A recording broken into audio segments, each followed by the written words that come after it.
Hello, everybody, and welcome to this week's live. And we're going to be talking about whether you should buy a house now, whether the confidence is there in the market from not only sellers, but also you first-time buyers as well.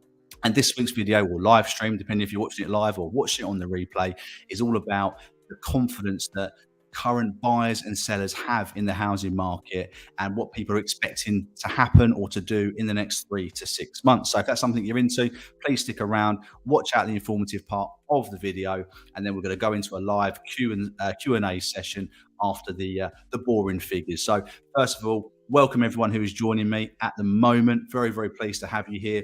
We're going to get into some figures and to the report from On the Market, which I do like because rather than Rightmove, Zoopla, Nationwide, and all those sorts of companies going into house prices, On the Market goes into what buyers and sellers are actually thinking. They call it their sentiment report. So what you guys, the public, people who are going to be putting your hands into your pocket, are thinking about the housing market, as well as sellers and what their expectations are.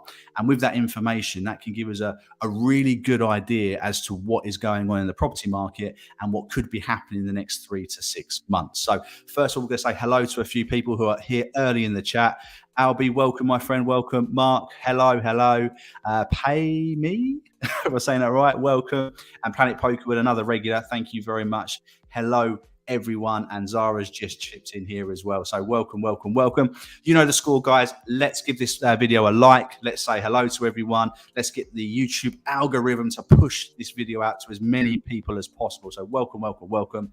Let's get those numbers up if we can, guys, if we can. We're up to 8 out of 15, so we're doing all right. And yeah, I'm having a beer, guys, despite the one person that's voted that I shouldn't have a beer. I'm having one anyway. You know, I like hanging out with you guys, and I have to have a beer sometimes to get me through it. So welcome. So now we've got a few people here. Let's get into the data that On the Market have brought out. I'm going to do a little bit of reading of that, and then we'll discuss it, and then you can get all your questions in and your thoughts about the housing market, if that sounds okay with you guys. Right. Let me get this here. Where are we? Right. I'm going to bring this up. So stock levels at highest level in a year as seasonal driven housing market returns. 75% of active buyers in the UK were confident that they'll be purchasing a property within the next 3 months. So even though interest rates are going up, they're due to go up again in September, 3 out of 4 of you, to get my maths right, are still confident you can be buying a property in the next 3 months. Whereas 80% of sellers in the UK were confident they would still sell their property within the next 3 months. So there's still a massive amount of confidence in not only sellers being able to sell their property, but buyers in order to secure a property as well. So there's a lot of you guys who are still thinking you're going to be buying a property in the next few months. 57% of properties were sold subject to contract on the market within 30 days of first being advertised, compared with 56% in July 2021. So that sort of percentage of properties that are being sold quickly within those first 3 to 4 weeks is still comparable to the frenzy market that we had last year. And there's no sign of political and economic uncertainty unsettling buyers or sellers. Now, there will be many of you buyers and sellers out there who may be getting a bit jittery about how much prices are going up with food, petrol, though that's come down a little bit, interest rates, etc. But at the moment, there's not been a major swing in people's opinions on whether you should buy or sell a property. Now, I do get a few comments on the videos where people saying there is going to be a crash, and they have some really, really great arguments of why they think it's going to happen. But at the moment, there is not a clear indication that there's going to be a crash. There could be a correction in terms of house prices sort of leveling off and maybe dipping slightly, but the way banks are lined up now and the economy is right now, I believe that we're not going to experience that huge 20% crash, which a lot of people are hoping for, that we experienced in 2008. So let's just get into a little bit more information as to what these guys are saying. So we're starting to see evidence of a return to a seasonally driven housing market with a quieter summer following a busy spring, and the expectation of a pickup in activity in the autumn once the children go back to school and buyers attempt to complete before Christmas. So when we are reading about house prices dipping, like we saw Halifax saying that house prices went down by 0.1%, and Rightmove said that asking prices have come down a little bit as well over the last 4 weeks. What we are seeing with that information is just the normal market, what tends to happen in the summer months. When the kids are off school, parents are busy entertaining children and doing those sorts of things. So house buying isn't at the top of their list. This is a further indication of a more normalized market, a far cry from the frenzy which began in the early stages of the COVID pandemic, which was bloody crazy. In July, the new normal and elevated version of the pre-pandemic market continued to get the UK property market. As we've noted for a while, stock levels continue to tick up. I know I'm certainly experiencing that. I took on 7 properties in 2 days at the end of last week. So I would have been lucky to take on 7 properties in 2 or 3 weeks last year. So that level of properties coming onto the market should mean there's some more choice for you. And with 80% of home owners thinking they're going to sell in the next 3 months, that seems to sort of buck that trend as well. Where are we?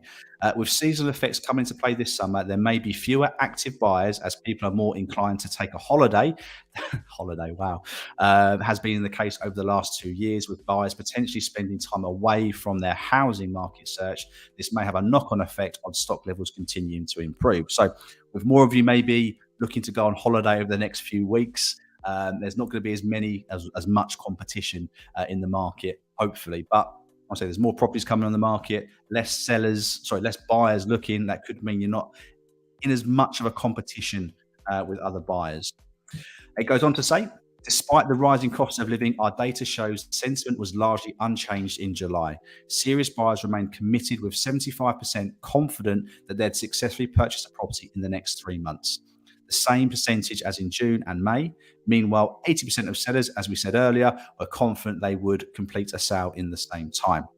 So there we go. Buyers and sellers are both confident at the moment as a whole. So there may be some watching this video right now who may not be as confident, but as a whole, from this research from on the market, then the property market, the buyers, the sellers generally are confident that they're going to be able to buy and sell in the next few months. So what do you guys think? There's the boring figures, the facts and figures I bored you for 5 minutes with. Hope it was insightful for you. Let's get on to say hello to a few people, because I did miss a few of you guys off. I apologise for. AJ, welcome. DM, hey up, my friend. Taki, well done. Welcome to join us. Alex, hello, my friend. Paul, regulars. I'm loving the regulars. Mia Play, always here as well. Mark Wilkinson, hello. Put our first offering yesterday, and we're now in a bidding war. Yeah, it happens. I'm offering an offering service, which I know a few of you guys may have heard, where I can negotiate the offer on your behalf, so you're not pressured or forced into making a rash decision, or forced into paying more than what you potentially need to by those very persuasive estate agents. So if any of you guys are worried or anxious about making an offer on a property for a small fee, I will put that offer forward. And if it gets accepted, I'll be with you every step of the way, right up until exchange of contracts. So for £100 deposit and £100 on exchange of contracts, no matter how many properties it takes, how many offers it takes, just that one fee will get you from offer being made right up to exchange contract. So feel free to ping me an email. My new email address, lee@leeeverettproperty.co.uk. Let me know if I can help you out. Sorry for the table wobbles. It was if you was here last week, it wasn't the chair that was breaking. The table lost a bolt. So that's why it'd be a little bit wobbly. So, right, what else we got here? I'll be so frustrated when you have to wait for things that aren't in your control. However, I just have to be patient. Yes, I did get your email, Albie, about I'm guessing you talk about your mortgage advisor, but some things are out of your control. So just stay patient. One, let's go. Welcome back. How are we? Mike is currently looking. I feel houses are overpriced for what they are. Depending where you are, I mean, yes, if you start comparing to 2 years ago, then we're talking an uplift in prices of anywhere from 15% up to 25, 26%, wherever you are in the world, Mike. So it's, it is tough out there. It is tough. But if you see something you like and you want an expert to help you out, you know where to come. You know where to come. Alex Savage, how do you approach an estate agent that you just don't like? I want to buy the property, but I do not trust a word the estate agent says. Not confident the offer is getting passed on. What can I do? Well, Alex, you can employ me, as one of my faithful viewers has done 2 weeks ago. Didn't want to deal with the estate agent. They'd already agreed the price, already agreed the offer, but they didn't want to deal with the estate agent. So I am now that intermediate, that person in the middle between the estate agent and the buyer, my client. So they've got no more contact with that estate agent whatsoever. I'm not sure if they didn't trust the agent or anything like that, but I'm now that buffer between my client and their buyer. So they've got no contact anymore. So I can certainly do that for you, but you're never going to know. I mean, they should confirm your offer to you in writing. So if they put your offer forward and have come back and said it's been rejected, then they should then confirm that rejection of offer in writing. If the property is occupied by a seller, you could also maybe write a letter to the seller, say, oh, thank you so much for considering my offer of blah, blah, blah. If you do have a change of heart, please let me know. If the property does have the owner living there and then they contact you on the number that you give them and say, oh, I didn't know about your offer, then you'll know. And then the agent will be in a lot of trouble for that. But also, if the owner has a change of heart, they may appreciate that you've made that effort to reach out personally. That could be something worth doing, Alex. But again, if you want my services, I am about. Albie, when you get the AOP and the borrowing amount on the document is not more than the property you have found, what happens in that situation? Does the EASS get more? No, I mean, just because you can afford more money, Albie, doesn't mean you have to pay it. Now, you could get a mortgage agreement in principle up to £500, £1 million, and you could view a house at £200,000. Just because you can afford it doesn't mean A, the property's worth that much, or B, you want to pay that much. And I'll be honest with you, the estate agent, from my point of view, when I get an agreement in principle, I'm looking at just making sure the amount can cover what the person's offered and the date to make sure it's a recent mortgage offer and it's still valid. So they're the things as an agent I'm more concerned about. If an owner rejects an offer and comes up with a counter offer, I'm not going to say, oh, don't worry, they can afford 50, 60 grand more, because I don't know whether they want to pay that or not. And that's purely up to you, whether you want to do that or not. And this is where agents will use pressurizing tactics and techniques to try and get you to pay more than what you feel it's worth. So hopefully when you do get your mortgage agreement out, I know you've reached out, we can certainly hopefully try and make sure that doesn't happen to you. But yeah, just because you can afford it doesn't mean you have to pay that money. So don't worry too much about that at all. When you get AP borrowing amount, I think we just answered that, Albie. I think we just answered that. Hey, you don't need some advice, please. My bank valued the property same as what I've offered. Problem is, they only class as a 2-bed, 2-bath house. So if they've valued it at what the property is being purchased at, what's the problem? Do you need it to be a 3-bedroom, or let them know? I need a little bit more context on that if I'm gonna help you out, unfortunately, Pay. So yeah, put some more down there. DM, welcome. The estate agent would be breaking the law by not passing offer. Exactly. I wouldn't worry about it. Just be professional, regardless of whether you like them or not. Exactly. You're not buying the estate agent. After the 3-4 months of the house buying process, you're not going to speak to that agent again. You're not going to see that estate agent again. So don't be too concerned about the actual agent. It's the property you're buying, not them. So they should put their offer forward, your offer forward. I've never been in a situation where I haven't put an offer forward. And I'd like to think the vast majority of my colleagues in the industry wouldn't do it. It's just not worth the risk. What they might do is not put your offer forward as favorably as some other buyers if they feel there's some friction between you and them, which does happen. If a buyer's been an absolute pain in the backside or doesn't give you confidence that they're going to go through the sale, then you would of course pass that information on to the seller as their agent, looking out for their best interest, and then let them make their own mind up. But yeah, you shouldn't worry too much about the offer not being put forward. Would the searches or deeds carried by yourself from the council confirm if it's a 3-bed? Well, if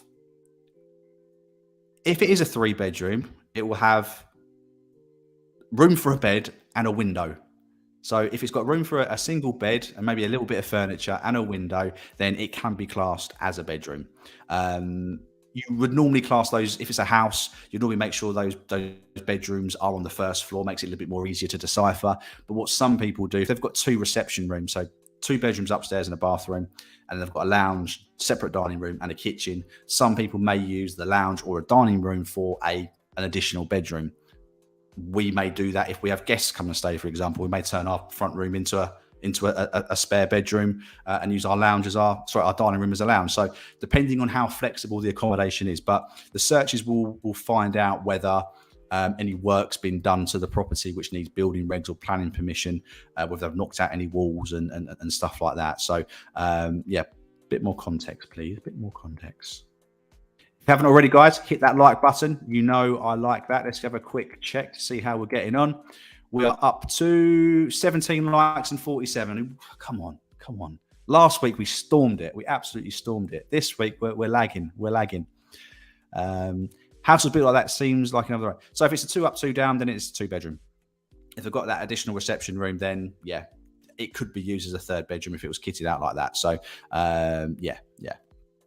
Valuation, is it me or is it very hot?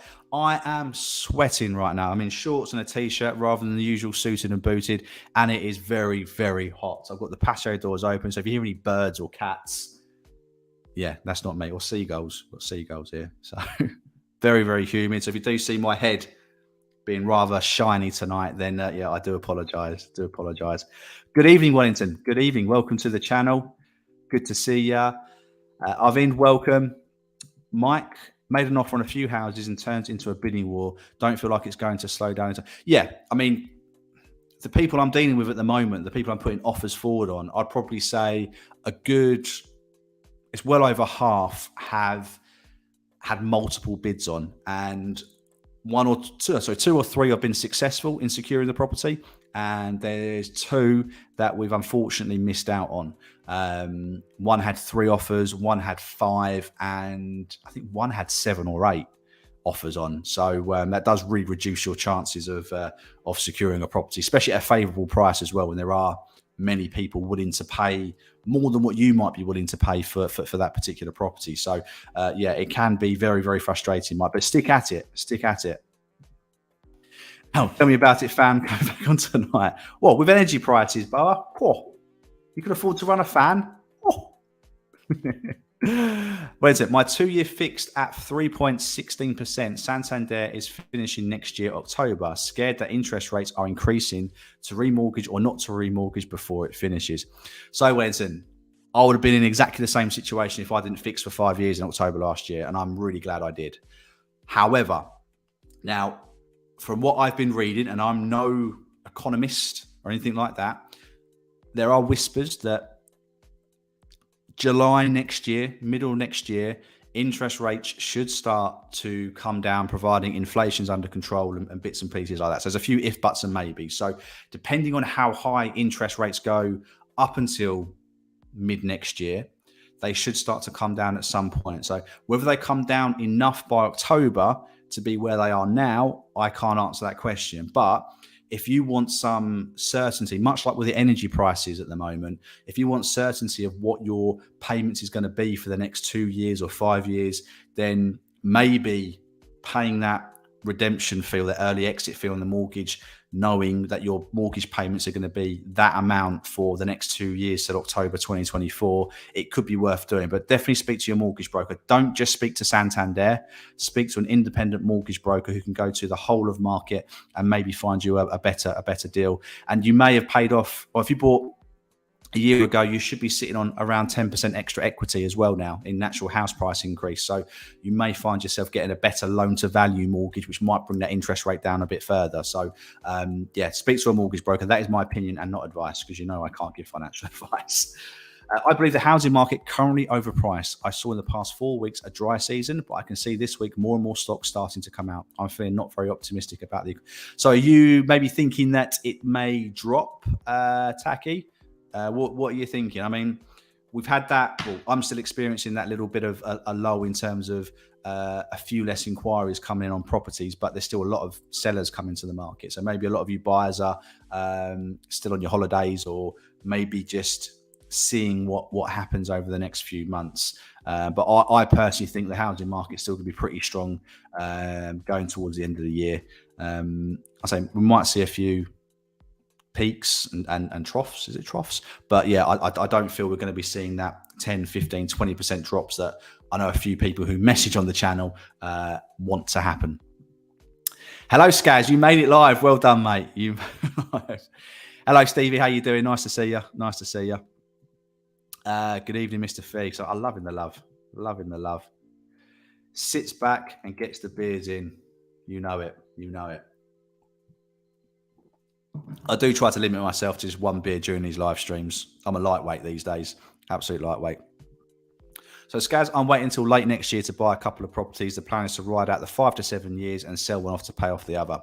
Not a bad idea. Not a bad idea to buy two. Remember your additional stamp duty liability. Being a second homeowner, you'll be stung with a little bit of that. So long as your figures work out and that's all works out great, then fantastic. Judy, welcome, Judy. Nice to see you. If you're new here, you must press the like button. You must press it. Kay, welcome back. Kay, nice to see you again. Harley, sorry for not being clear. The house was built with 2 floors, so a loft conversion. However, since the property is old, I'm guessing the second floor doesn't meet current regs. So if the agent's selling the property as a 2-bedroom with loft room, then it probably won't have the building regs to be classed as a bedroom. That's not saying that it's not been done correctly and safely. It just means the owner doesn't have the paperwork from the council to sign off to say it is a usable and safe habitable area. So whenever we're not confident when a seller has building regs or planning permission for a loft conversion, we have to say, look, we've got to value it as a 2-bedroom property with a loft room. If you can later provide proof that you have the right paperwork, that it can be used legally as a bedroom, then we can adjust our marketing and the price. But if you're buying it as a 2-bedroom property and it's valued as a 2-bedroom property, then that's great. That is great. But the searches will show whether there is building regs for that attic room or not. Don't you worry, Alana. Don't you worry. I was actually on time today for the first time. I finished work a bit early, so I was able to have dinner with the family a bit earlier and not have to rush as much. So yeah, don't you worry at all. Third room does have a window and room for a bed and furniture, but bank valuation says non-habitable. Yeah. So that will probably mean it doesn't have the right building regs to be classed as a bedroom. Hope that helps. One less car.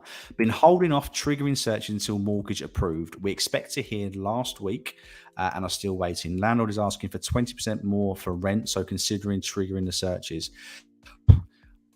If you're confident, how far are you down the line with the mortgage one less car? Has the survey been done? Because I know some lenders are taking a while to get those surveys instructed, and then it may even be a week or 2 weeks before the surveyors can even get out to the property to do the survey for you. So if the survey's been done recently in the last sort of couple of days, then you should be hearing soon from the underwriters, from the lender, to say that it's been approved or not. Searches, depending where you are. I mean, I've got a client at the moment that said that the searches in their area are taking 5 weeks to come back. So that is quite a long time. In my area, they're 10 days-ish, give or take. So depending on how long the searches take to come back in your area might make that decision easier for you. But if you're fairly confident and your broker's fairly confident in the mortgage, you haven't been asked for any more paperwork from the lender, then it could be worth doing. But generally, most buyers would wait until the mortgage offer's out, just in case there are any hiccups. Right, so you say agent market as a 3-bed. Right, so you definitely want to make sure your solicitor checks the building regs to make sure that the loft room has the right planning. If not, then you could, whether you want to or not, you could revise your offer to be in line with a 2-bedroom property, even though the mortgage company has valued it at the right price for a 2-bedroom, or the price you're paying for it. You could make an argument that you thought you was buying a 3-bedroom property, so that's why you offered that. You've now been told potentially by the surveyor, You want to hear it from the solicitor first before you do this. Make sure you've got it legally that it doesn't have permission to be a bedroom. That it's now a 2-bedroom, which has affected the value and whether you can use that room as you wish. So you could look to reduce your offer by a certain percentage if you still want to buy it. But remember, when you come to sell that property, you won't be able to class it as a 3rd bedroom. So when it comes to being valued, it'll be valued as a 2-bedroom with an attic room or a loft room rather than a 3-bedroom property. So you won't get as much money as a standard 3-bedroom property. Mostly worried about the devaluation, not actually approved. We don't want to risk losing search fees. What do you think? We know Gloucester has a backlog. Right, okay. So if the survey hasn't been done yet, I would probably still hold off, especially if you think it might get downvalued, whether you feel like you maybe paid a bit too much money for it.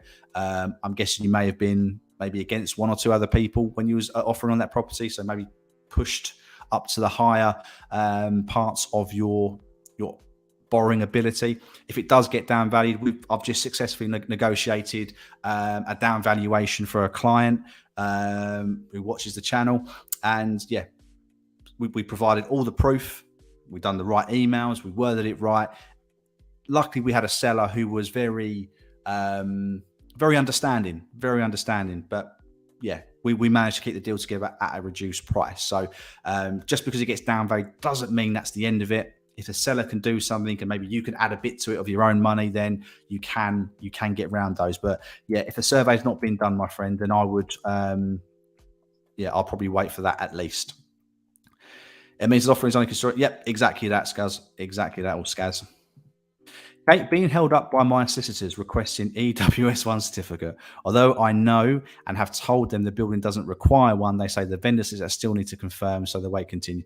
That will be with the management company, so that won't be with the vendor's solicitors. The vendor's solicitors will write to the management company asking if they have an EWS1 certificate, and then they will write back saying, no, we don't need one because it's below 18 meters or whatever the rule is at the moment, and then that will eventually get sent to yours. So that may take a couple of weeks to come back. Okay, management companies are notorious for taking a little while to answer questions, even though they get paid for it, which is crazy.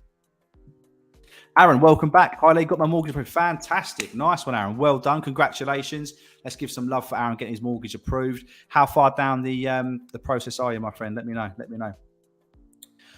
We've asked our broker, but waiting for the reply as to where things are. Yeah, I mean, keep the pressure on your broker. Keep the pressure because they're the ones who can speak direct to the lender and sort of push things ahead, hopefully. Hopefully sort of do the business for you. So keep on. You're paying them money. Make sure they earn it. Also, the flat opposite that you checked out for me has been reduced to 2. Has it? Oh, okay. Okay. Are you now more tempted to go for that one? Are you? I know you was thinking about it. But now if it's a bit less, what do you reckon? Drop me an email if you don't want to say it on here. AJ, of course I remember you. Lots of problems from my solicitor. Also mortgage agent, and I did ask lots of questions on the YouTube channel, and you always answered, I'll try. Bank said they want to go with bank's solicitor. I mean, you can always go with the lender's solicitor.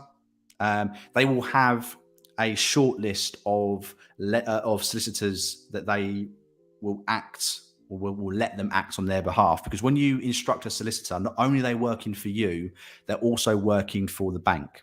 Okay, so that bank will only allow a solicitor on their panel to do the legal work. Now, most solicitors are on most high street banks' panel of approved lenders, but sometimes you may get maybe a not so large lender who only has a smaller portion or a smaller pool of solicitors they trust to do the work for them. So if they're insisting and you've got the mortgage through them, then you may want to do it. They shouldn't make it a requirement. I don't think they can say you have to use this solicitor.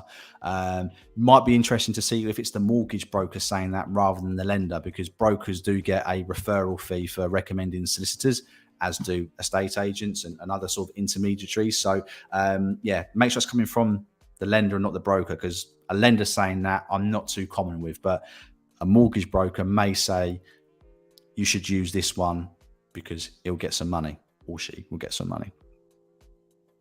And we did that after everything gone so quickly. Exchange and completed the same day, and last home is ours after night. Oh no, you're more than welcome. Oh, So I went through all that. You've already bought. I forgot. Sorry for wasting your time. But Hayley rang our estate agent today and asked for an update. She said the seller's solicitor has been off sick with COVID and don't know when she'll be coming back. I'm worried they might have another buyer. Probably not. So if the sellers have another buyer, they legally have to let your solicitor know that they have issued a second contract. So only one contract can go out to one buyer at one particular time unless the vendor solicitor makes the other or your buyer solicitor know that there is another buyer and another contract has been issued.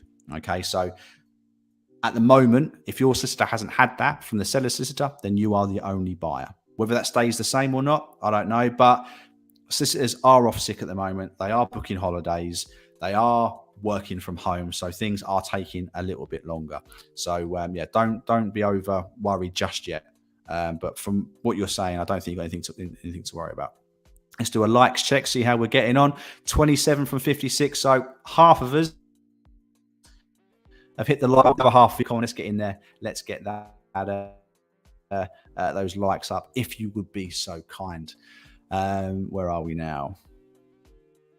Julie, already pressed a like. Thank you very much. Actually, not new, just a slight surname change for anomality. All right, Julie, no problem at all. If you want to be anonymous, absolutely fine. Absolutely, feel free to ask any questions. Any questions. How do I find out if they do? So I just ask straight up or see?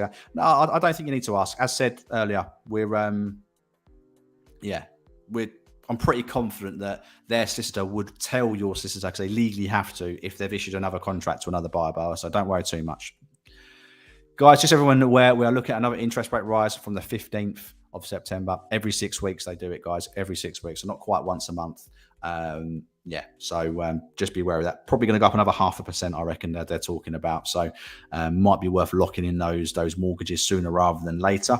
But yeah, very, very true, guys. Very, very true. Respect my game. Welcome back. Rightmove is full of price reduced lately. All key financial and social indicators point towards a big dip in the housing market. So first time buyers, hold your horses and wait until early next year. Based on Rightmove reductions. The thing is, right, I can't stress it enough. I can't stress it enough, guys. Interest rates are going up, right? We're talking, there were 0.1% in December. Yeah. So in 8 months, we've had a massive, massive increase in interest rates, which has added thousands and thousands onto people's mortgages. People are going to have to hope for a monumental housing market crash, which we didn't get when COVID happened. If there was a time for it to have happened, it would have happened then, and it didn't. The economy stopped. People were on furlough and people were still buying houses, right? That initial drive for space and different areas is still there. I'm seeing it every day. Not as much as last year, but every day, still certainly busier than what it was before COVID. And all the data is still pointing to the market is busier than what it was 2-3 years ago. All right. You are seeing some properties reducing. And again, the information we said at the beginning of this video, the market is becoming more seasonal like it normally would. Prices do drop. Asking prices do drop around the summertime. They do drop again a little bit around the Christmas time as people reduce their houses to get sold before key milestones in the year. And we're going to see that happen this year. We're going to see it happen next year.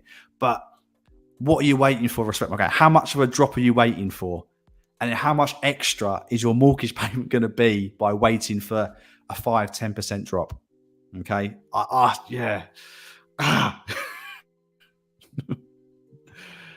Even with increasing rates, still is it though? Is it? How do you know? How do you know? The only thing definitely happening right now is it's definitely going to cost you more money to buy a house next year. All right, that's 100%. To borrow the same amount of money now next year is going to cost you thousands of pounds more. I respect your game, though. I respect your game and your opinion, but my opinion's got up just as much as weight as yours. Maybe a bit more because I'm in the game. I don't know.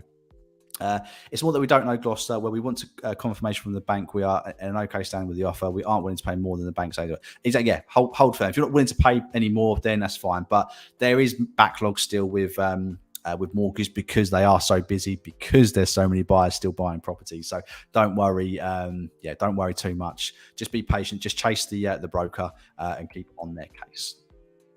Yes, you're right, Lee. The management company takes 10 working days to respond to inquiries. So annoying. Yes, and also if your solicitor raises inquiries at different stages of the transaction, that can be really frustrating because they may raise one management inquiry today, get the response, and then go, oh, we need this answered as well, and then another 10 days. So you want to keep on your solicitor to make sure that they're requesting answers to inquiries all in one go rather than asking a couple of questions at a time.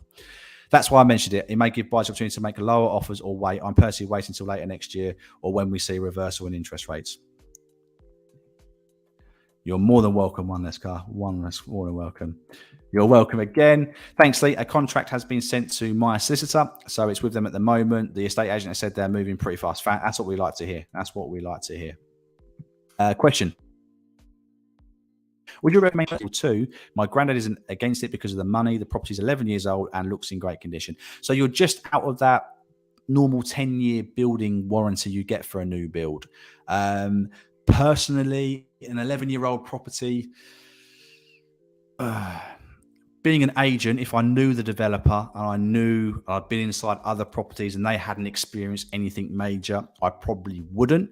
If you're not familiar with the builder and haven't been in any other properties on the development or in the road, for the sake of £600-700 plus VAT for a home buyer survey, it could end up saving you thousands down the line. That's exactly what I've just said to one of my clients who we've got an offer agreed on this week. Didn't know whether to go for a building survey or a home buyer's report. You could save a lot of money in the long run by spending a bit extra now on a home buyer's report that may bring up any issues that you haven't seen yourself, or the valuation won't pick up, because the mortgage valuation is just that. It's to make sure you're paying you're paying the right amount for the property, and they'll have a quick look around. But whether they have an even quicker look around because it's a new build, that's even if they go in. If you're putting a large deposit down, they may just do a desktop valuation and not even go inside. So yeah, might be worth it. Now I'll stick with my flat. As a Juliet balcony and doesn't look bad. You're right. That other one did not look half as good as your one. Just wish it wasn't reduced by so much. It's buyer's remorse, isn't it? I know when I bought my last car, as soon as I bought it, I was driving down local garages and I saw the exact same car for less than more miles on it. I don't know. I was just really gutted that I'd paid that money for it, and I found a cheaper one. After many months of searching, we finally had an offer accepted. Congratulations, Nourishing Roots.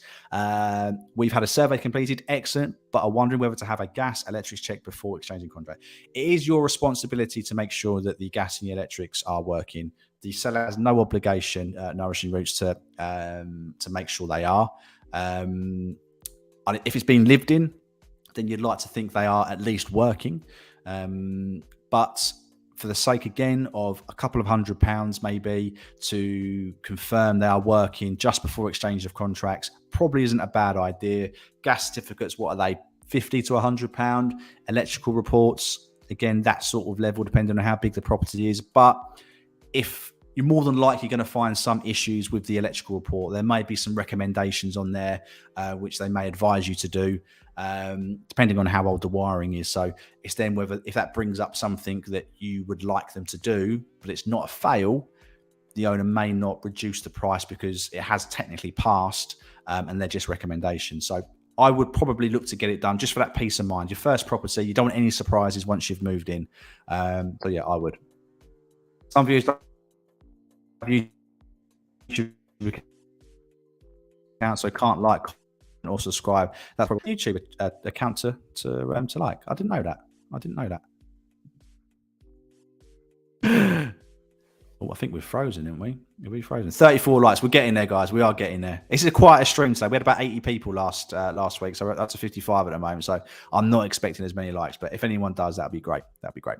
Lee, we haven't even received a bloody contract. That's what I rang up for. Don't know who to trust anymore. As the agent we dealt with before was a slippery fish. Anyway, we can speed up the. Not really. Until you've got that initial paperwork from the seller, that's when your solicitor will start doing the work. Your solicitor could look on land registry to get the title deeds to maybe start doing some of the searches.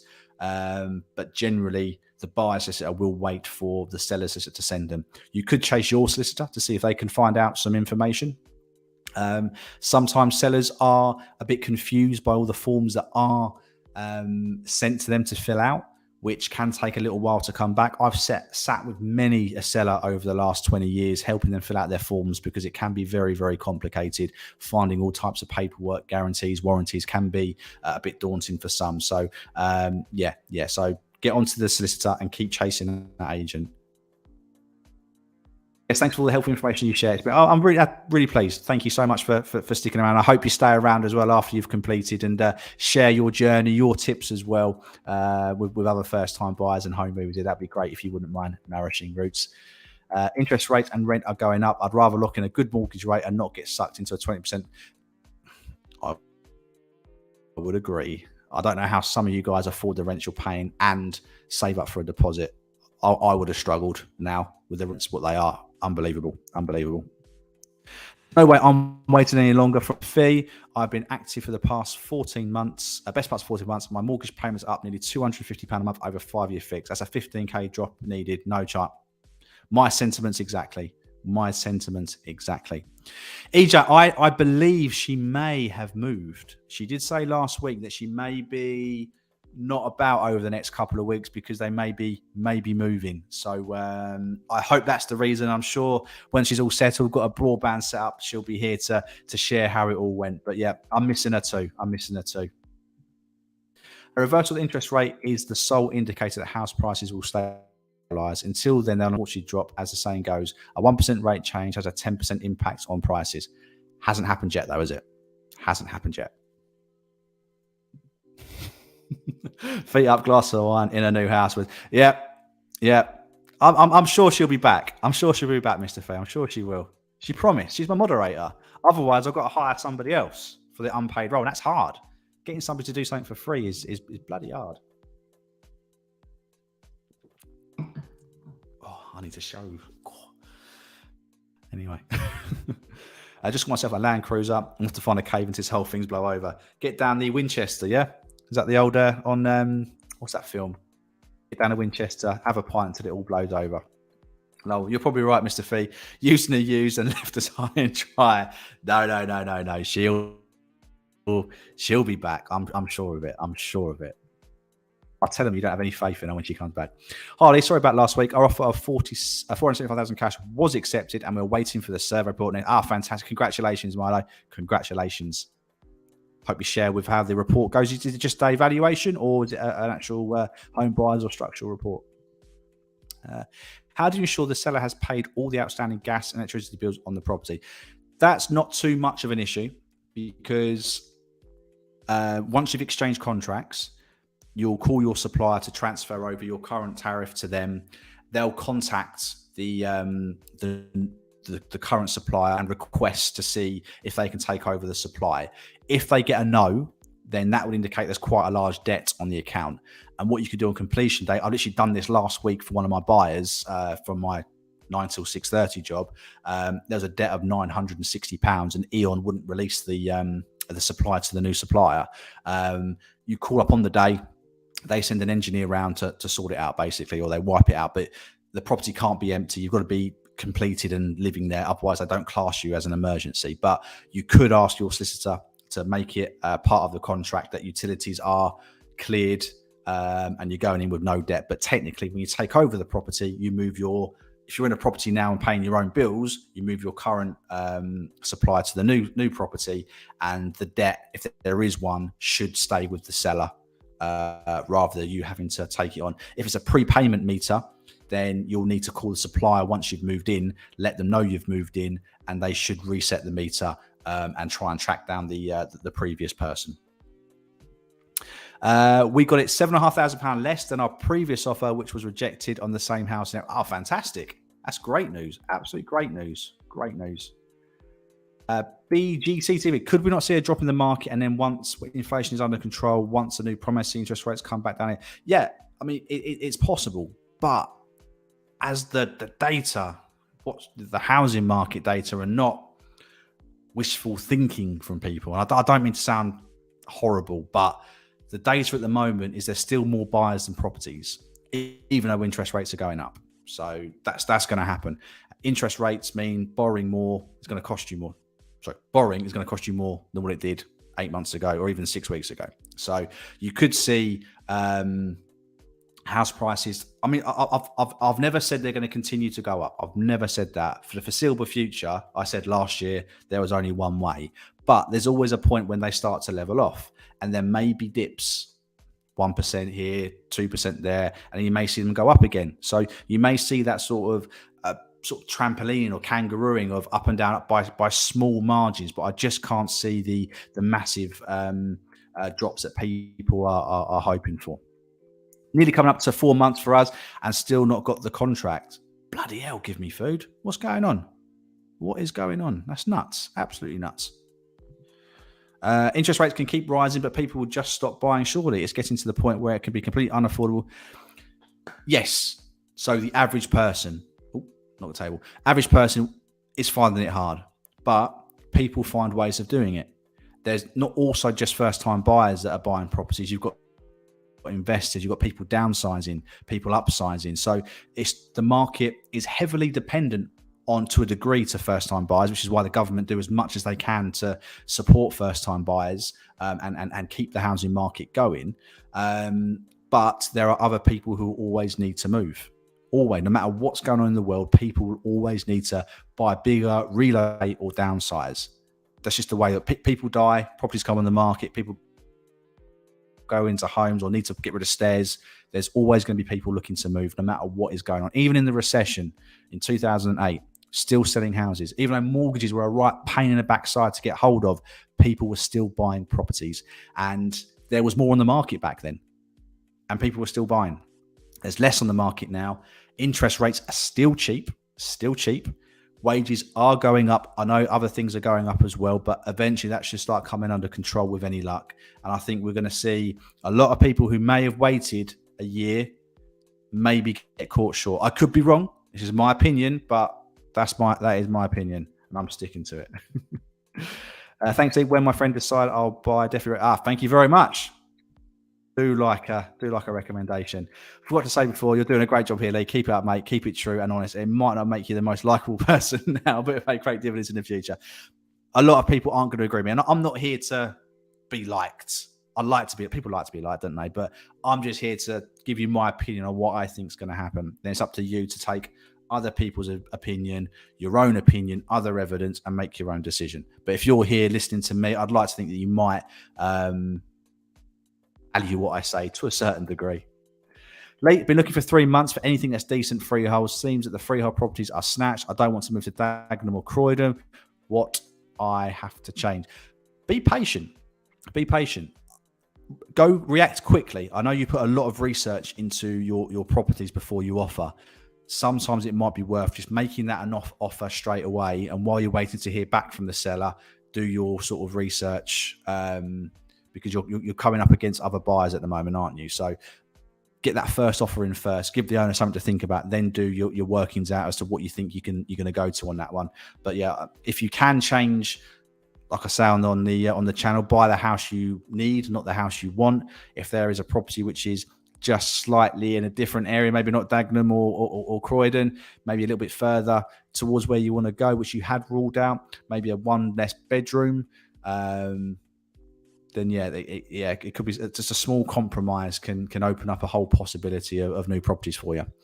Interest rates can't keep rising, but people will just stop buying surely. Energy price, etc. It's getting to the point where it'll be completely unaffordable for the average person. I think I answered, didn't we? People will always buy. There's a bank of mum and dad, a bank of nan and granddad. The government will surely do something to help people buy houses as well. So yeah, I'm not personally over concerned too much. Always good to get a second opinion on these questions. Saying, yeah, you're more than welcome. More than welcome. Coda T Productions. That's really wrong. It's a home buyers report. Yeah, that should be fine. That should be fine. From a point, your cash at the bank are depreciating based on inflation, right? So the best hedge is property. To note, though, that companies are starting to freeze higher. So yeah, we are. I say people who are hanging on to money. It's a great point there. Great point. If you've got £100,000 sitting in a bank account in January and you're looking to next year to buy, just with inflation, I mean, we're talking what's they're thinking maybe 18%. That's going to be worth £18,000 less. Yeah, so that could be quite a difference. So hanging on to money probably isn't the best thing right now. And I'm from Croydon, and it isn't cheap here. I've been to Croydon once on a night out. I don't remember much of it. Right, guys. So let's hit that like button. Come on. We are pretty much coming towards the end of the stream, so let's get as many likes as we can. And I want to just give my sort of... oh, dear. What have I done there? Hang on a second, guys. Where are we? Here we go. Right. Yep. So I just want to give my house buying service a bit of a plug here. If you are anxious about speaking to estate agents or worried how they're going to potentially mislead you into offering more money, if you want somebody like me to be that buffer in between you and the estate agent, making sure you're getting the right advice and not making any rash decisions, if you want me to be that helping hand throughout the buying process with solicitors, with estate agents, I can do as much as you want to help you out. You'll have my mobile number, my email address. You can contact me anytime. Maybe not day or night. I've got a life as well, but I'll be there every step of the way. So yeah. So let me know. Let me see if I can help you. Drop me an email. It's on the screen now. God, it is bloody hot still, isn't it? Big up the Croydon crew from James. Yes, my friend. Hi, Lee. I've sent you an email with regards to your query. Need your help, please. No problem at all. After the stream, I'll be bang on my emails to reply to you guys. But yeah, honestly, if you want to have a quick chat just to see if I can help you out. If I can't help you, I will say I'm not going to take anybody's money if I can't help. There was one person who emailed me to say, I haven't got my mortgage yet. Can you help us? Yes, I can help you. But rather than taking your money now, your £100 deposit, get your mortgage agreement in principle, make sure you can get a mortgage, and then I'll help you get that bit done. And if you do need a mortgage advice or a mortgage broker, then you can always come to me as well, guys. You know, I've got some contacts I can put you in touch with as well. So an expensive dump, Croydon. What has happened to the stream? Working Croydon, sorry, not a fan. Blimey. Oh no, what's happening, guys? What is happening? Can't we all just get along? I mean, people may... Well, I hear all the time. I mean, there's a very affluent area just up the coast from me, which people who live there don't ever want to consider moving to my town. They look down their nose. So I do get there are some regional rivalries and snobbiness. But yeah, come on, let's keep it happy. Let's keep it happy. People have to live everywhere, all across the country. It's home I love. But prices are stupid in Croydon. Yeah. Prices are crazy everywhere. I actually visited Wadden, which I think is even worse. Blimey. Okay, right, guys. Let's do something. We've got 60 people watching, so there's going to be quite a few people from different parts of the UK. Is there any areas near you that you wouldn't consider buying for whatever reason, whether it's known as a rough area, crime, bad schools, or whatever? What are the areas that you're avoiding? Okay, let's pop that in the comment section. Let's see if there's any advice we can give each other. But remember, some people have to buy in certain areas because of work, family, commitments, and stuff like that. So let's try and keep it nice. But any areas that you're not over keen in looking at, and let them know the reason why as well. Hello, B2B. Welcome. Lick. Like the stream if you haven't already. One less car. Yes, Bristol. That's why I'm leaving. Huh?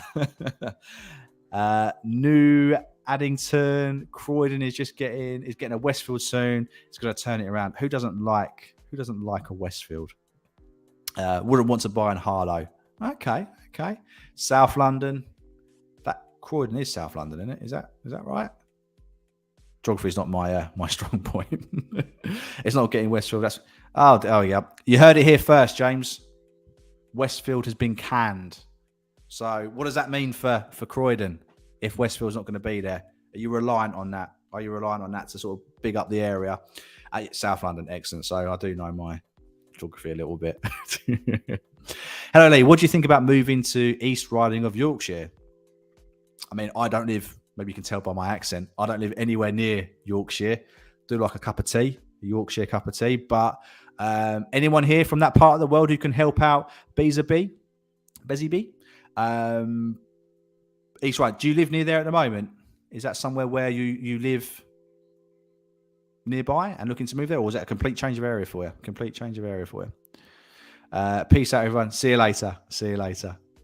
Avoid Forest Park, West Croydon, Tottenham Hale. Okay. We're getting some feedback here, guys. Croydon has so many shops, shopping centres anyway. Can't imagine Westfield would make a huge difference. I mean, it's not that far to Stratford, is it, from Croydon if you're jumping on the tube? If you did want to go to a Westfield, that would be my opinion. Neil Patel, welcome. Never at East London, Beckton, East Ham, Ilford place. A lot of my buyers come from East London. Not liking the area anymore. They're sort of moving out somewhere a bit quieter for a quieter pace of life. So a lot of my buyers do come from that neck of the woods, actually.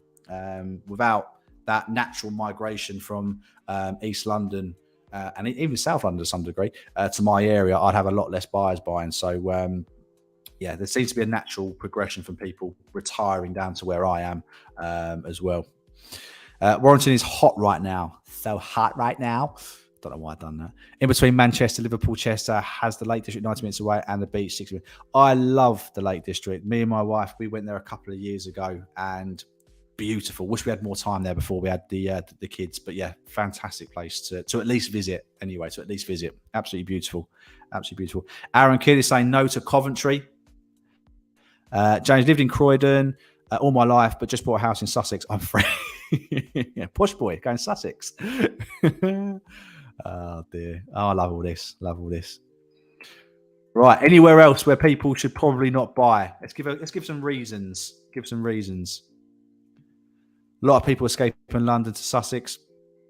Yeah, I can agree with that. I live in Warwick at the moment. Found a house that are much cheaper over there. Well, I mean, if you can get more for your money and you like the area, then by all means, I think maybe relocating somewhere, if it can buy you the perfect property or the house you need, then go for it. I mean, I don't think anybody lives in that neck of the woods at the moment, East Yorkshire, if that's on the stream, but somebody might comment on the replay later on. But no, yeah, if you like it, just do your research, speak to some agents down there, get the feel for areas that you should or shouldn't buy or should and shouldn't be sort of looking at. Most agents will let you know sort of what areas aren't as desirable as others, but really the prices will probably dictate what areas are good and what areas are bad. But yeah, do some research. Husband said no to looking in Swindon. Never been to Swindon. I think The Office was shot there, wasn't it? Or the British version. Swindon? I think it was. Right, guys, we've been going for nearly an hour. If you haven't hit like, please hit the like button. Email me, Lee at leeeverettproperty.co.uk if I can help you with your offering service. Thank you guys so much for watching. I'm going to finish my beer with my wife. Have a lovely evening, and I will see you next week. Take care, guys. End broadcast.